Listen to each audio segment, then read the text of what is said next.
तो नमस्कार, आप सभी का स्वागत है। आज इस वीडियो के द्वारा मैं वैशाली शिंदे जो मुंबई के रहने वाले हैं, उन्होंने अपनी बर्थ डिटेल भेजकर प्रश्न पूछा है कि मकान या घर कब बनेगा। बहुत परेशान हूँ, क्या काम करूँ जो काम चल सके। आपके द्वारा भेजी हुई बर्थ डिटेल के हिसाब से आपकी कन्या लगन की उंगली बनती है। जो चार्ट आपके सामने है, ग्रह स्थिति इस प्रकार है कि तीसरे भाव में राहु है, सप्तम भाव में मंगल गुरु हैं, भाग्य स्थान में सूर्य बुध केतु हैं, दशम भाव में शुक्र शनि है और 12वें भाव में चंद्रमा है। यह आपकी ग्रहों की स्थिति है। देखिए, आपका जन्म कन्या लगन तथा मघा नक्षत्र के दूसरे चरण में हुआ है। जन्म राशि आपकी सिंह है। यदि बचपन में मूल शांति ना कराई हो तो अब करा लें। जीवन में आ रही परेशानियां कम होंगी तथा काम बनने लगेंगे। आपकी राशि सिंह है, जिस पर 29 मार्च 25 से शनि की ढैया चल रही है, जो अभी करीब 2 साल और रहेगी। वर्तमान में आपको राहु की महादशा चल रही है। राहु आपकी कुंडली में तीसरे भाव में बैठा हुआ है।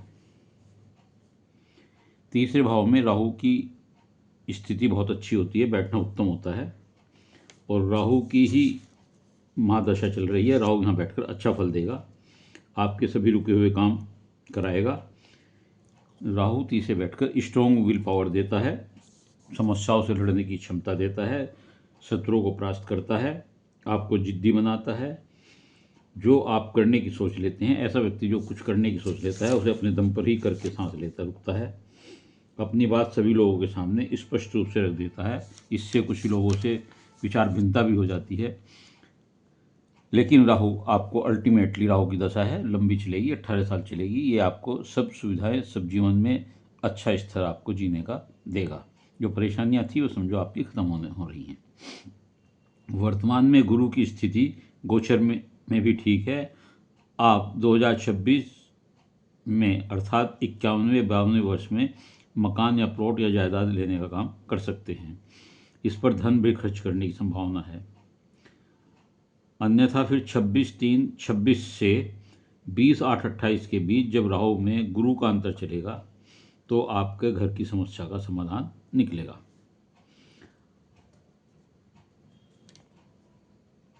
आपके सप्तम भाव में मंगल होने के कारण आप मंगली प्रभाव से युक्त हैं।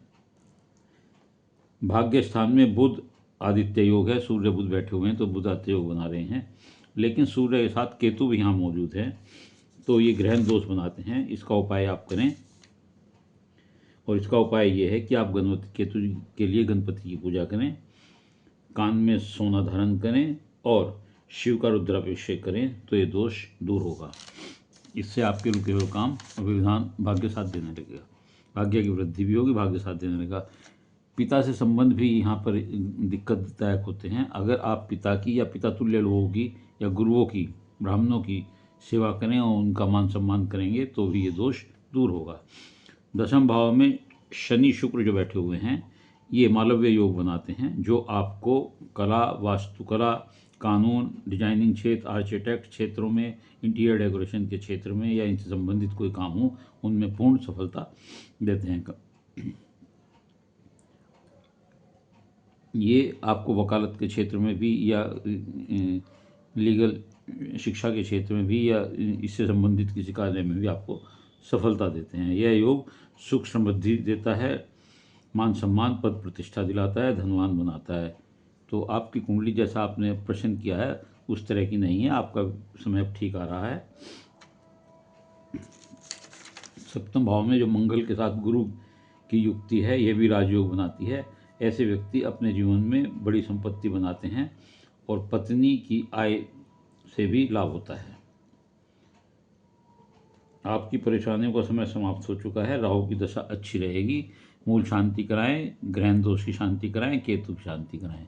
अगर ये सब आप कार्य करेंगे तो निश्चित तौर से आप मान लीजिएगा। और शनि का भी उपाय कर सकते हैं। शनि की जो ढैया चल रही है तो आप निश्चित तौर से इन परेशानियों से निकल जाएंगे और राहु की दशा आपको ठीक रूप से स्थापित करेगी जीवन में।